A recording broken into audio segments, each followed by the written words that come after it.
Judges chapter 15. Samson defeats the Philistines. After some days at the time of wheat harvest, Samson went to visit his wife with a young goat. And he said, I will go in to my wife in the chamber. But her father would not allow him to go in. And her father said, I really thought that you utterly hated her, so I gave her to your companion. Is not her I gave you? Is not her younger sister more beautiful than she? Please take her instead. And Samson said to them, This time I shall be innocent in regard to the Philistines, when I do them harm. So Samson went and caught 300 foxes, and took torches. And he turned them tail to tail, and put a torch between each pair of tails. And when he had set fire to the torches, he let the foxes go into the standing grain of the Philistines, and set fire to the stacked grain and the standing grain, as well as the olive orchards. Then the Philistines said, Who has done this? And they said, Samson, the son-in-law of the Timnite, because he has taken his wife and given her to his companion. And the Philistines came up and burned her and her father with fire. And Samson said to them, If this is what you do, I swear I will be avenged on you, and after that I will quit. And he struck them, hip and thigh, with a great blow, and he went down and stayed in the cleft of the rock of Etam. Then the Philistines came up and encamped in Judah, and made a raid on Lehi. And the men of Judah said, Why have you come up against us?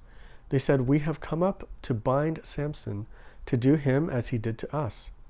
Then the 3,000 men of Judah went down to the cleft of the rock of Etam, and said to Samson, Do you not know that the Philistines are rulers over us? What then is this that you have done to us? And he said to them, As they did to me, so have I done to them. And they said to him, We have come down to bind you, that we may give you into the hands of the Philistines. And Samson said to them, Swear to me that you will not attack me yourselves. They said to him, No, we will only bind you and give you into their hands. We will surely not kill you. So they bound him with 2 ropes and brought him up from the rock. When he came to Lehi, the Philistines came shouting to meet him. Then the Spirit of the Lord rushed upon him, and the ropes that were on his arms became as flax that has caught fire, and his bonds melted off his hands. And he found a fresh jawbone of a donkey, and put out his hand and took it, and with it he struck 1,000 men. And Samson said, With the jawbone of a donkey, heaps upon heaps, with the jawbone of a donkey I have struck down 1,000 men.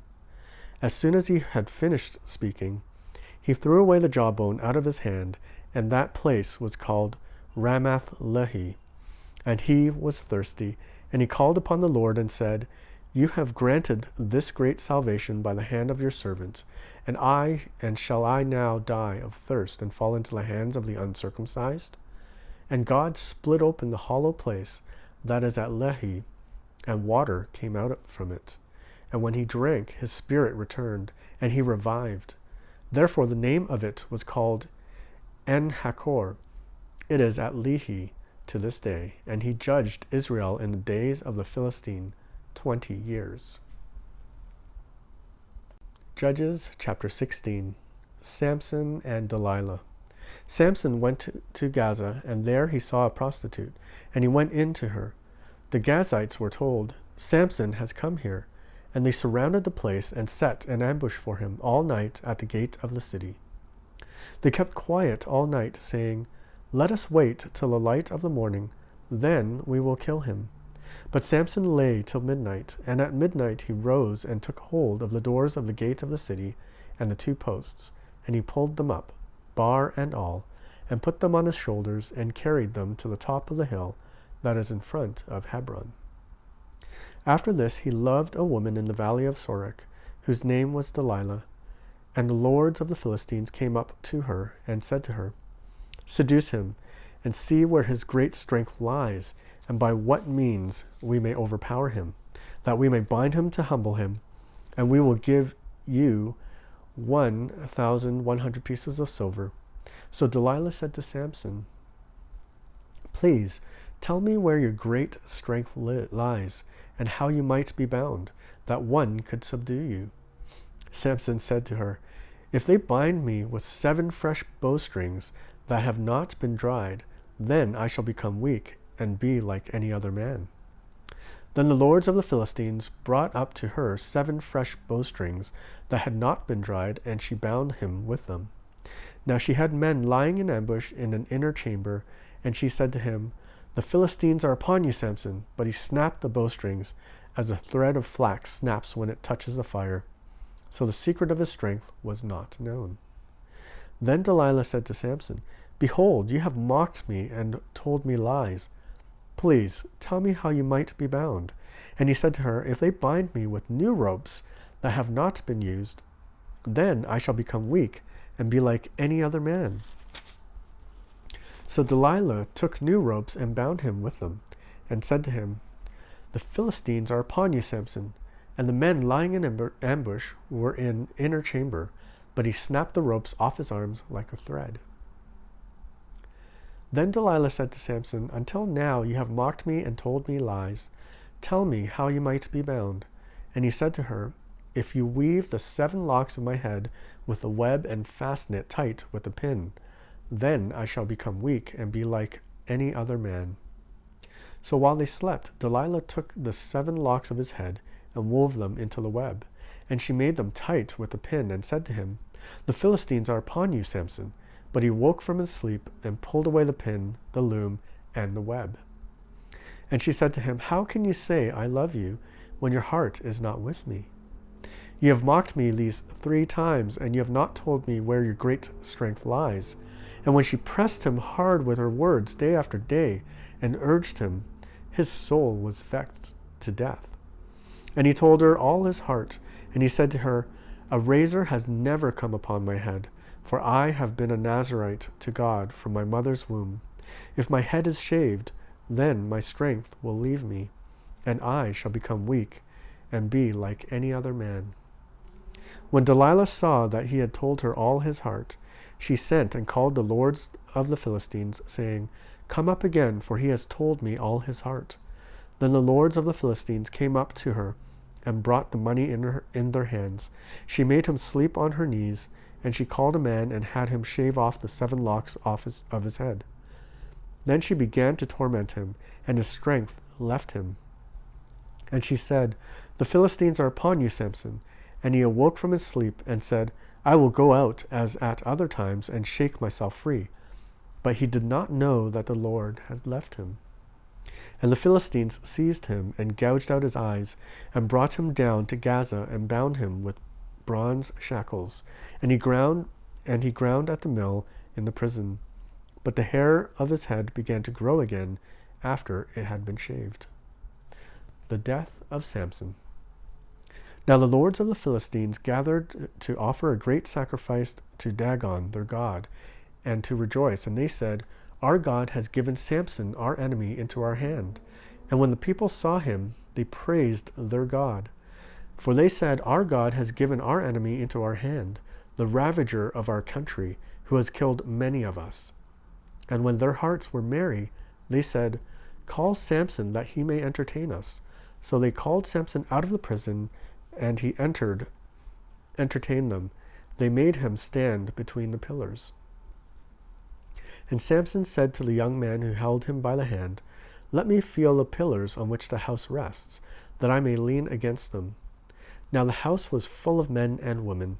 All the lords of the Philistines were there, and on the roof there were about 3,000 men and women, who looked on while Samson entertained. Then Samson called to the Lord and said, O Lord God, please remember me, and please strengthen me only this once, O God, that I may be avenged on the Philistines for my 2 eyes. And Samson grasped the 2 middle pillars on which the house rested, and he leaned his weight against them, his right hand on one and his left hand on the other. And Samson said, Let me die with the Philistines. Then he bowed with all his strength, and the house fell upon the lords and upon all the people who were in it. So the dead whom he killed at his death were more than those whom he had killed during his life. Then his brothers and all his family came down and took him and brought him up, and buried him between Zorah and Ashtaol in the tomb of Manoah his father. He had judged Israel 20 years. Judges chapter 17. Micah and the Levite. There was a man on the hill country of Ephraim, whose name was Micah, and he said to his mother, "The 1,100 pieces of silver that were taken from you, about which you uttered a curse, and also spoke it in my ears, behold, the silver is with me." I took it, and his mother said, "Blessed be my son by the Lord." And he restored the 1,100 pieces of silver to his mother. And his mother said, "I dedicate the silver to the Lord from my hand for my son, to make a carved image and a metal image. Now, therefore, I will restore it to you." So when he restored the money to his mother took 200 pieces of silver, and gave it to the silversmith, who made it into a carved image and a metal image. And it was in the house of Micah. And the man Micah had a shrine, and he made an ephod and household gods, and ordained one of his sons, who became his priest. In those days there was no king in Israel. Everyone did what was right in his own eyes. Now there was a young man of Bethlehem in Judah, of the family of Judah, who was a Levite, and he sojourned there. And the man departed from the town of Bethlehem in Judah to sojourn where he could find a place. And as he journeyed, he came to the hill country of Ephraim, to the house of Micah. And Micah said to him, "Where do you come from?" And he said to him, "I am a Levite of Bethlehem in Judah, and I am going to sojourn where I may find a place." And Micah said to him, "Stay with me, and be to me a father and a priest, and I will give you 10 pieces of silver a year, and a suit of clothes, and your living." And the Levite went in, and the Levite was content to dwell with the man, and the young man became to him like one of his sons. And Micah ordained the Levite, and the young man became his priest, and was in the house of Micah. Then Micah said, "Now I know that the Lord will prosper me, because I have a Levite as priest." Judges chapter 18. Danites take the Levite and the idol.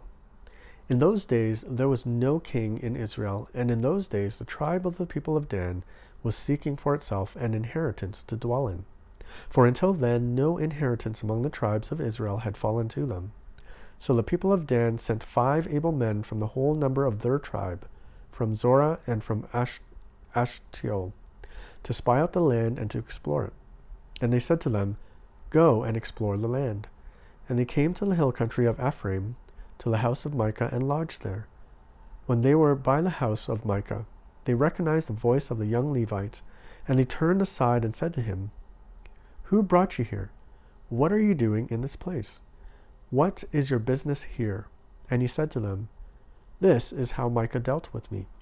He has hired me, and I have become his priest."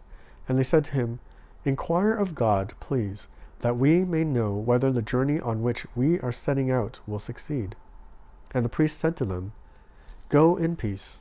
The journey on which you go is under the eye of the Lord." Then the 5 men departed and came to Laish, and saw the people who were there, how they lived in security after the manner of the Sidonians, quiet and unsuspecting, lacking nothing that is in the earth, and possessing wealth, and how they were far from the Sidonians, and had no dealings with anyone.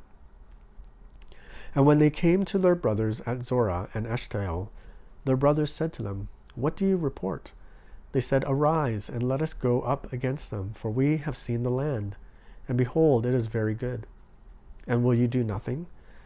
Do not be slow to go, to enter in and possess the land. As soon as you go, you will come to an unsuspecting people. The land is spacious, for God has given it into your hands, a place where there is no lack of anything that is in the earth." So 600 men of the tribe of Dan, armed with weapons of war, set out from Zorah and Ashtaol, and went up and encamped at Kiriath Jearim in Judah. On this account that place is called Mahane Dan to this day. Behold, it is west of Kiriath Jearim. And they passed on from there to the hill country of Ephraim, and came to the house of Micah. Then the 5 men who had gone to scout out the country of Laish said to their brothers, Do you know that in these houses there are an ephod, household gods, a carved image, and a metal image? Now, therefore, consider what you will do." And they turned aside there and came to the house of the young Levite at the home of Micah, and asked him about his welfare. Now the 600 men of the Danites, armed with their weapons of war, stood by the entrance of the gate. And the 5 men who had gone out to scout the land went up and entered and took the carved image, the ephod, the household gods, and the metal image, while the priest stood by the entrance of the gate with the 600 men armed with weapons of war. And when these went into Micah's house, they took the carved image, the ephod, the household gods, and the metal image. The priest said to them, "What are you doing?" And they said to him, "Keep quiet. Put your hand on your mouth and come with us, and be to us a father and a priest. Is it better for you to be priest to the house of one man, or to be priest to a tribe and clan in Israel?" And the priest's heart was glad. He took the ephod and the household gods and the carved image and went along with the people. So they turned and departed, putting the little ones and the livestock and the goods in front of them. Then they had gone to distance from the house of Micah. The men who were in the houses near Micah's house were called out, and they overtook the people of Dan. And they shouted to the people of Dan, who turned around and said to Micah, "What is the matter with you, that you come with such a company?" And he said, "You take my gods that I made and the priest, and go away, and what have I left? How then do you ask me, what is the matter with you?" And the people of Dan said to him, "Do not let your voice be heard among us, lest angry fellows fall upon you, and you lose your life with the lives of your household." Then the people of Dan went their way, and when Micah saw that they were too strong for him, he turned and went back to his home. But the people of Dan took what Micah had made, and the priest who belonged to him, and they came to Laish, to a people quiet and unsuspecting, and struck them with the edge of the sword, and burned the city with fire. And there was no deliverer, because it was far from Sidon, and they had no dealings with anyone. It was in the valley that belongs to Beth Rehob. Then they rebuilt the city and lived in it. And they named the city Dan, after the name of Dan, their ancestor, who was born to Israel. But the name of the city was Laish at the first. And the people of Dan set up the carved image for themselves, and Jonathan, the son of Gershom, son of Moses, and his sons were priests to the tribe of the Danites until the day of the captivity of the land. So they set up Micah's carved image that he made, as long as the house of God was at Shiloh. Judges chapter 19. A Levite and his concubine. In those days, when there was no king in Israel, a certain Levite was sojourning in the remote parts of the hill country of Ephraim, who took to himself a concubine from Bethlehem in Judah. And his concubine was unfaithful to him, and she went away from him to her father's house at Bethlehem in Judah, and was there some 4 months. Then her husband arose and went after her, to speak kindly to her and to bring her back. He had with him his servants and a couple of donkeys. And she brought him into her father's house. And when the girl's father saw him, he came with joy to meet him. And his father-in-law, the girl's father, made him stay, and he remained with him 3 days. So they ate and drank and spent the night there. And on the 4th day he rose early in the morning, and he prepared to go. But the girl's father said to his son-in-law, "Strengthen your heart with a morsel of bread, and after that you may go." So the 2 of them sat and ate and drank together. And the girl's father said to the man, "Be pleased to spend the night, and let your heart be merry." And when the man rose up to go, his father-in-law pressed him till he spent the night there again. And on the 5th day he arose early in the morning to depart. And the girl's father said, "Strengthen your heart, and wait until the day declines." So they ate, both of them. And when the man and his concubine and his servant rose up to depart, his father-in-law, the girl's father, said to him, "Behold, now the day has waned toward evening. Please spend the night. Behold, the day draws to its close. Lodge here, and let your heart be merry. And tomorrow you shall arise early in the morning for your journey and go home." But the man would not spend the night. He rose up and departed, and arrived opposite Jebus, that is, Jerusalem. He had with him a couple of saddled donkeys, and his concubine was with him. When they were near Jebus, the day was nearly over, and the servant said to his master, "Come now, let us turn aside to the city of the Jebusites, and spend the night in it." And his master said to him, "We will not turn aside into the city of foreigners, who do not belong to the people of Israel, but we will pass on to Gibeah." And he said to his young man, "Come, and let us draw near to one of these places, and spend the night at Gibeah, or at Ramah."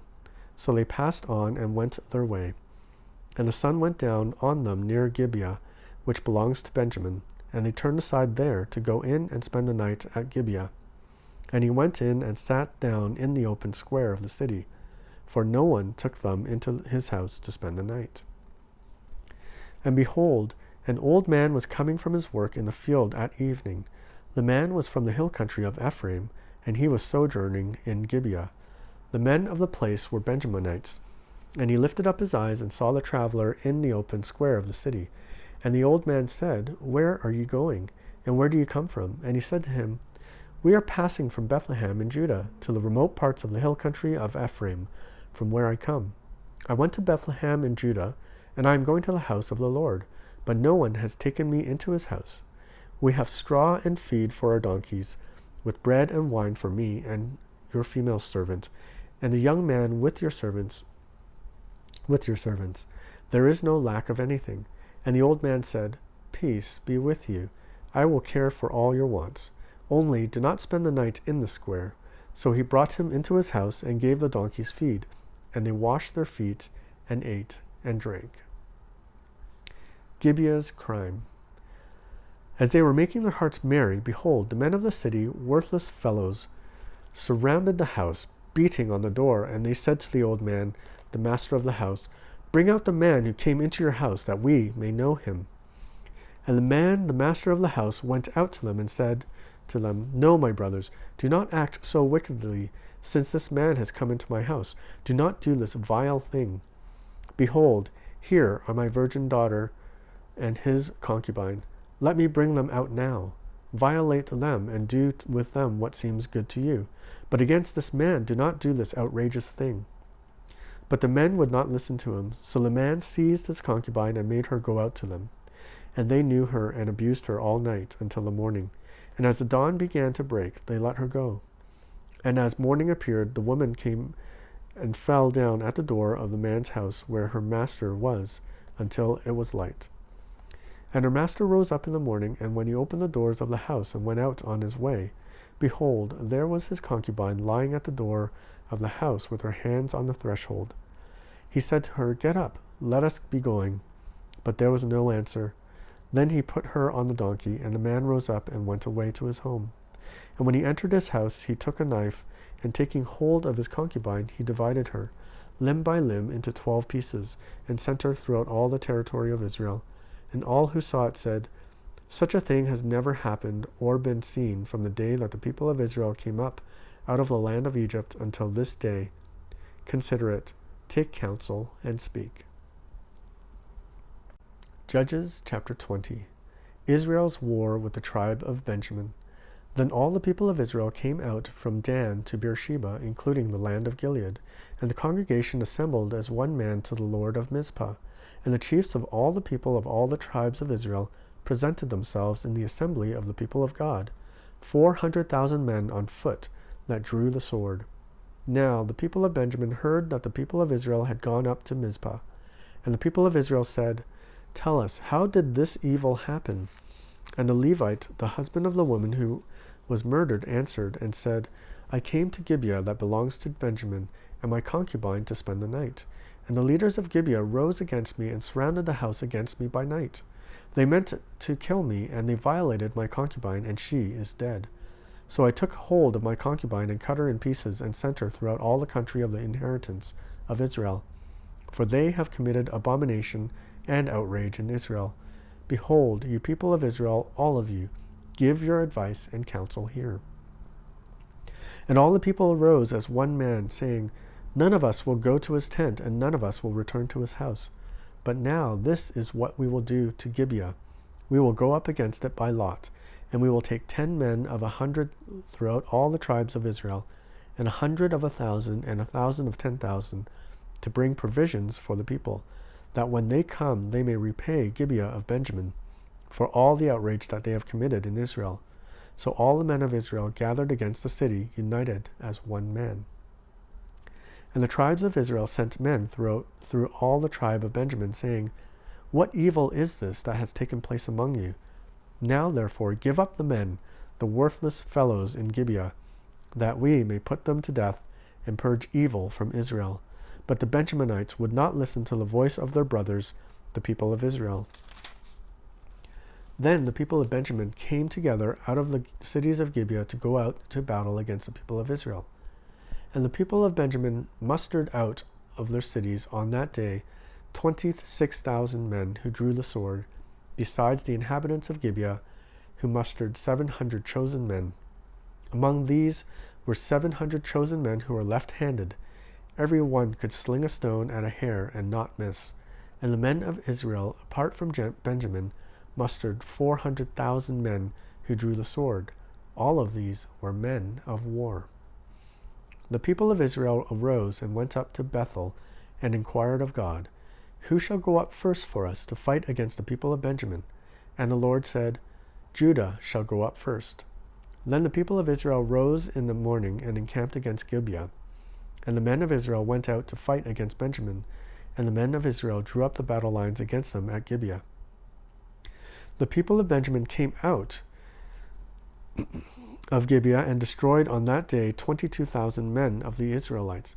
But the men of Israel, took courage and again formed the battle line in the same place where they had formed it on the first day. And the people of Israel went up and wept before the Lord until evening. And they inquired of the Lord, Shall we again draw near to fight against our brothers, the people of Benjamin? And the Lord said, Go up against them. So the people of Israel came near against the people of Benjamin the second day. And Benjamin went against them out of Gibeah the second day, and destroyed 18,000 men of the people of Israel. All these were men who drew the sword. Then all the people of Israel, the whole army, went up and came to Bethel and wept. They sat there before the Lord and fasted that day until evening, and offered burnt offerings and the peace offerings before the Lord. And the people of Israel inquired of the Lord, for the ark of the covenant of God was there in those days. And Phinehas, the son of Eleazar, son of Aaron, ministered before it in those days, saying, Shall we go out once more to battle against our brothers, the people of Benjamin, or shall we cease? And the Lord said, Go up, for tomorrow I will give them into your hand. So Israel set men in ambush around Gibeah. And the people of Israel went up against the people of Benjamin on the third day, and set themselves in array against Gibeah as at other times. And the people of Benjamin went out against the people, and were drawn away from the city. And as at other times they began to strike and kill some of the people in the highways, one of which goes up to Bethel, and the other to Gibeah, and in the open country about 30 men of Israel. And the people of Benjamin said, They are routed before us, as at the first. But the people of Israel said, Let us flee and draw them away from the city to the highways. And all the men of Israel rose up out of their place and set themselves in array at Baal Tamar. And the men of Israel who were in ambush rushed out of their place from Marageba, and there came against Gibeah 10,000 chosen men out of all Israel. And the battle was hard, but the Benjaminites did not know that disaster was close upon them. And the Lord defeated Benjamin before Israel, and the people of Israel destroyed 25,100 men of Benjamin that day. All these were men who drew the sword. So the people of Benjamin saw that they were defeated. The men of Israel gave ground to Benjamin, because they trusted the men in ambush whom they had set against Gibeah. Then the men in ambush hurried and rushed against Gibeah. The men in ambush moved out and struck all the city with the edge of the sword. Now the appointed signal between the men of Israel and the men in the main ambush was that when they made a great cloud of smoke rise up of the city, the men of Israel should turn in battle. Now Benjamin had begun to strike and kill about 30 men of Israel. They said, Surely they are defeated before us, as in the first battle. But when the signal began to rise out of the city in a column of smoke, the Benjaminites looked behind them, and behold, the whole city went up in smoke to heaven. Then the men of Israel turned, And the men of Benjamin were dismayed, for they saw that disaster was close upon them. Therefore they turned their backs before the men of Israel in the direction of the wilderness, but the battle overtook them, and those who came out of the cities were destroying them in the midst. Surrounding the Benjaminites, they pursued them and trod them down from Noah, as far as opposite Gibeah on the east. 18,000 men of Benjamin fell, all of them men of valor, and they turned and fled toward the wilderness to the rock of Rimmon. 5,000 men of them were cut down in the highways, and they were pursued hard to Gidom, and 2,000 men of them were struck down. So all who fell that day of Benjamin were 25,000 men who drew the sword, all of them men of valor. But 600 men turned and fled toward the wilderness to the rock of Rimmon, and remained at the rock of Rimmon for 4 months. And the men of Israel turned back against the people of Benjamin, and struck them with the edge of the sword, the city, men and beasts, and all that they found. And all the towns that they found they set on fire. Judges chapter 21. Wives provided for the tribe of Benjamin. Now the men of Israel had sworn at Mizpah, "No one of us shall give his daughter in marriage to Benjamin." And the people came to Bethel, and sat there till evening before God. And they lifted up their voices, and wept bitterly.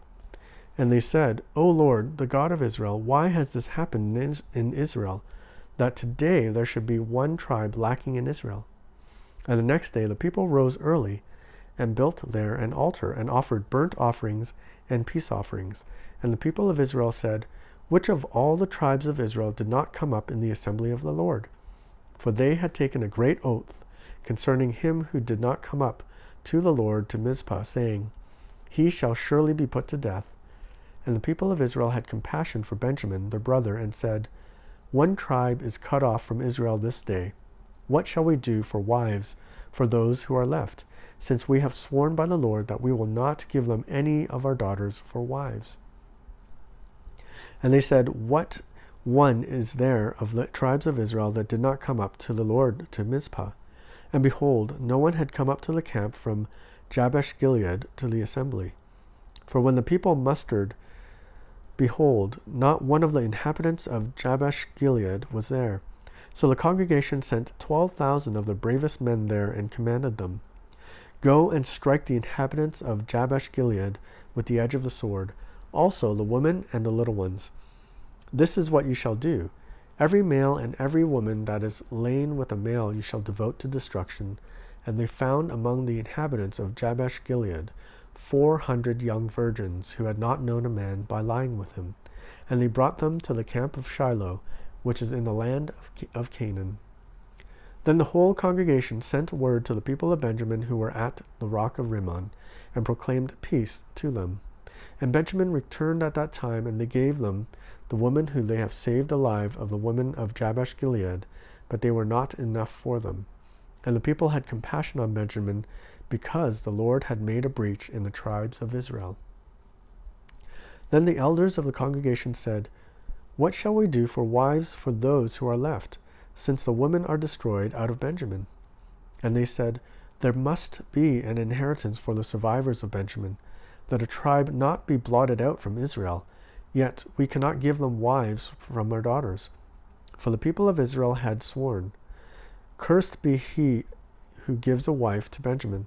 So they said, "Behold, there is the yearly feast of the Lord at Shiloh, which is north of Bethel, on the east side of the highway that goes up from Bethel to Shechem, and south of Lebanah." And they commanded the people of Benjamin, saying, "Go and lie in ambush in the vineyards, and watch. If the daughters of Shiloh come out to dance in the dances, then come out of your vineyards, and snatch each man his wife from the daughters of Shiloh, and go to the land of Benjamin. And when their fathers or their brothers come to complain to us, we will say to them, Grant them graciously to us, because we did not take for each man of them his wife in battle, neither did you give them to them, else you would now be guilty." And the people of Benjamin did so, and took their wives according to their number from the dancers whom they carried off. Then they went and returned to their inheritance, and rebuilt the towns, and lived in them. And the people of Israel departed from there at that time, every man to his tribe and family, and they went out from there every man to his inheritance. In those days there was no king in Israel. Everyone did what was right in his own eyes. Ruth chapter 1. Naomi widowed. In the days when the judges ruled, there was a famine in the land, and a man of Bethlehem in Judah went to sojourn in the country of Moab, he and his wife and his 2 sons. The name of the man was Elimelech, and the name of his wife Naomi, and the names of his 2 sons were Mahlon and Chilion. They were Euphrates from Bethlehem in Judah. They went into the country of Moab and remained there. But Elimelech, the husband of Naomi, died, and she was left with her 2 sons. These took Moabite wives. The name of one was Orpah, and the name of the other was Ruth. They lived there about 10 years, and both Mahlon and Chilion died, so that the woman was left without her 2 sons and her husband. Ruth's loyalty to Naomi. Then she arose with her daughters-in-law to return from the country of Moab, for she heard in the fields of Moab that the Lord had visited his people and given them food. So she set out from the place where she was with her 2 daughters-in-law, and they went on their way to return to the land of Judah. But Naomi said to her 2 daughters-in-law, "Go, return each of you to her mother's house. May the Lord deal kindly with you, as you have dealt with the dead and with me. The Lord grant that you may find rest, each of you in the house of her husband." Then she kissed them, and they lifted up their voices and wept. They said to her, "No, we will return with you to your people." But Naomi said, "Turn back, my daughters. Why will ye go with me? Have I yet sons in my womb that they may become your husbands? Turn back, my daughters. Go your way, for I am too old to have a husband. If I should say I have hope, even if I should have a husband this night and should bear sons, would you therefore wait till they were grown? Would you therefore refrain from marrying? No, my daughters, for it is exceedingly bitter to me for your sake that the hand of the Lord has gone out against me." Then they lifted their voices and wept again, and Orpah kissed her mother-in-law, but Ruth clung to her. And she said, "See, your sister-in-law has gone back to her people and to her gods. Return after your sister-in-law." But Ruth said, "Do not urge me to leave you or return from following you. For where you go, I will go, and where you lodge, I will lodge. Your people shall be my people, and your God, my God. Where you die, I will die, and there will I be buried. May the Lord do so to me, and more also, if anything but death parts me from you." And when Naomi saw that she was determined to go with her, she said no more. Ruth chapter 2. Ruth meets Boaz. Now Naomi had a relative of her husband's, a worthy man of the clan of Elimelech, whose name was Boaz. And Ruth the Moabite said to Naomi, "Let me go to the field and glean among the ears of grain after him, in whose sight I shall find favor." And she said to her, "Go, my daughter." So she set out and went and gleaned in the field after the reapers, and she happened to come to the part of the field belonging to Boaz, who was of the clan of Elimelech. And behold, Boaz came from Bethlehem, and he said to the reapers, "The Lord be with you." And they answered, "The Lord bless you." Then Boaz said to his young man who was in charge of the reapers, "Whose young woman is this?"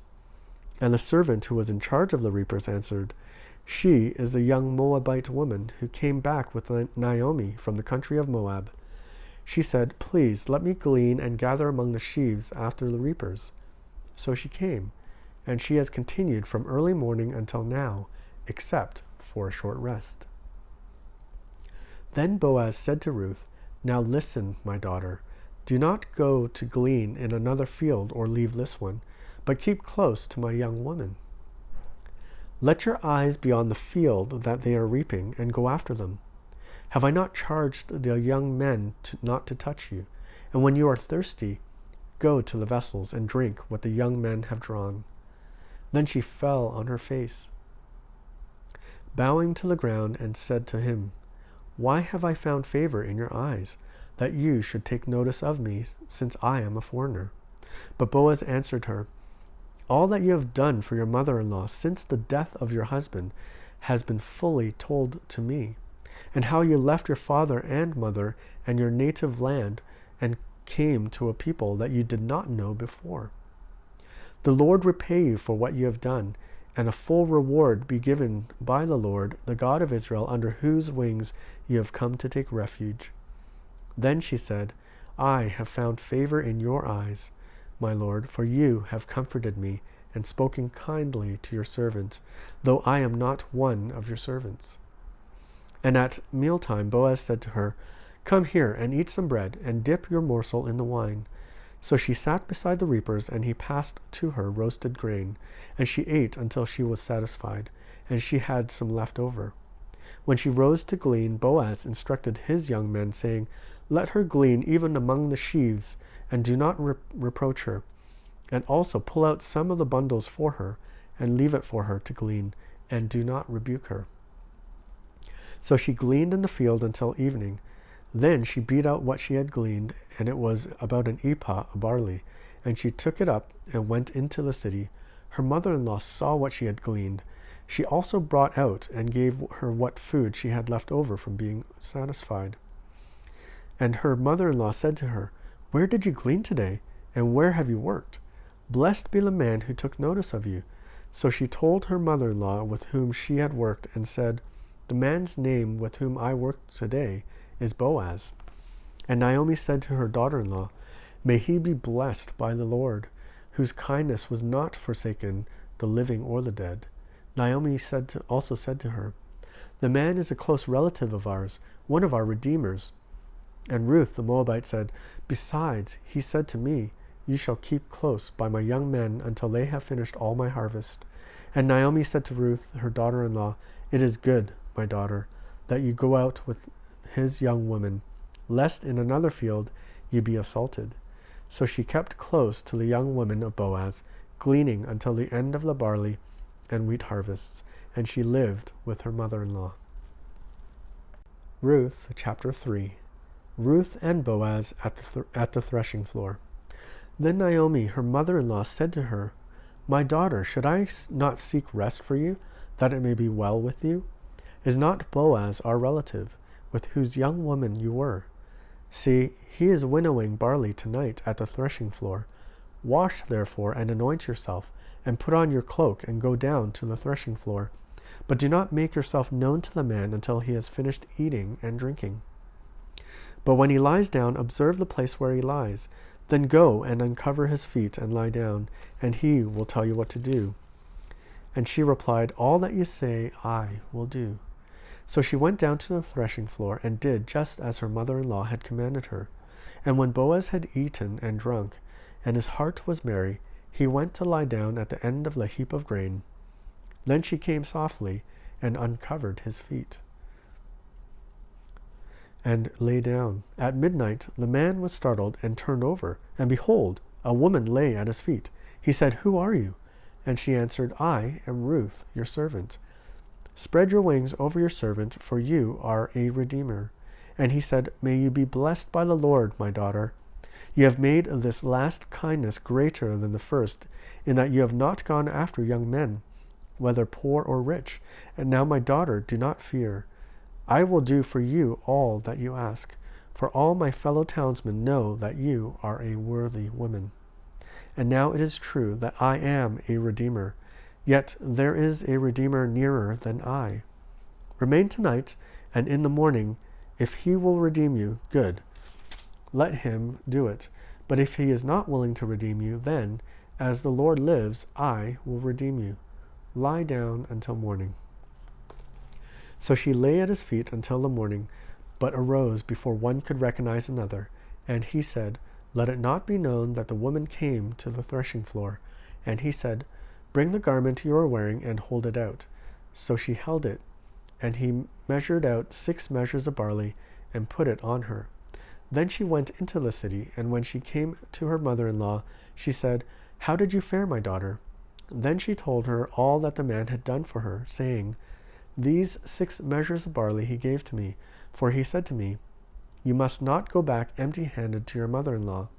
She replied, 'Wait, my daughter, until you learn how the matter turns out, for the man will not rest, but will settle the matter today.'" Ruth chapter 4. Boaz redeems Ruth. Now Boaz had gone up to the gate and sat down there, and behold, the Redeemer of whom Boaz had spoken came by. So Boaz said, "Turn aside, friend, sit down here." And he turned aside and sat down. And he took 10 men of the elders of the city and said, "Sit down here." So they sat down. Then he said to the Redeemer, "Naomi, who has come back from the country of Moab, is selling the parcel of land that belonged to our relative Elimelech. So I thought I would tell you of it and say, 'Buy it in the presence of those sitting here and in the presence of the elders of my people.' If you will redeem it, redeem it. But if you will not, tell me, that I may know, for there is no one besides you to redeem it, and I come after you." And he said, "I will redeem it." Then Boaz said, "The day you buy the field from the hand of Naomi, you also acquire Ruth the Moabite, the widow of the dead, in order to perpetuate the name of the dead in his inheritance." Then the Redeemer said, "I cannot redeem it for myself, lest I impair my own inheritance. Take my right of redemption upon your redemption yourself, for I cannot redeem it." Now this was the custom in former times in Israel concerning redeeming and exchanging. To confirm a transaction, the one drew off his sandal and gave it to the other, and this was the manner of attesting in Israel. So when the Redeemer said to Boaz, "Buy it for yourself," he drew off his sandal. Then Boaz said to the elders and all the people, "You are witnesses this day that I have bought from the hand of Naomi all that belonged to Elimelech and all that belonged to Chilion and to Mahlon. Also Ruth the Moabite, the widow of Mahlon, I have bought to be my wife, to perpetuate the name of the dead in his inheritance, that the name of the dead may not be cut off from among his brothers and from the gate of his native place. You are witnesses this day." Then all the people who were at the gate and the elders said, "We are witnesses. May the Lord make the woman who is coming into your house like Rachel and Leah, who together built up the house of Israel. May you act worthily in Ephrathah and be renowned in Bethlehem, and may your house be like the house of Perez, whom Tamar bore to Judah, because of the offspring that the Lord will give you by this young woman." Ruth and Boaz marry. So Boaz took Ruth, and she became his wife. And he went in to her, and the Lord gave her conception, and she bore a son. Then the woman said to Naomi, "Blessed be the Lord, who has not left you this day without a redeemer, and may his name be renowned in Israel. He shall be to you a restorer of life and a nourisher of your old age, for your daughter-in-law who loves you, who is more to you than 7 sons, has given birth to him." Then Naomi took the child and laid him on her lap and became his nurse. And the women of the neighborhood gave him a name, saying, "A son has been born to Naomi." They named him Obed. He was the father of Jesse, the father of David. The genealogy of David. Now there are generations of Perez. Perez fathered Hezron. Hezron fathered Ram. Ram fathered Aminadab. Aminadab fathered Nahshon. Nahshon fathered Salmon. Salmon fathered Boaz. Boaz fathered Obed. Obed fathered Jesse. And Jesse fathered David.